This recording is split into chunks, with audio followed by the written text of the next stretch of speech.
Old Celtic farmer here.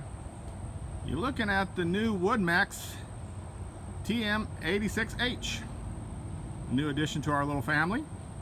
Pulled it off the truck and used Faith to help us unload it and move it around.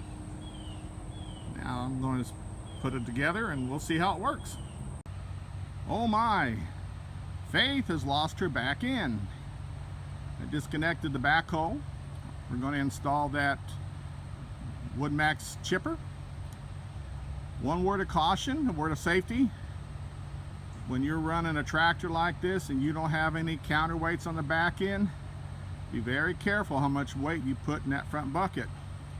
You're definitely going to need some counterweights on that back end to balance out your load.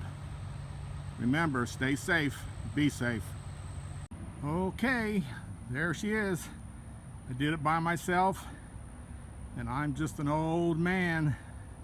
It went together real simple.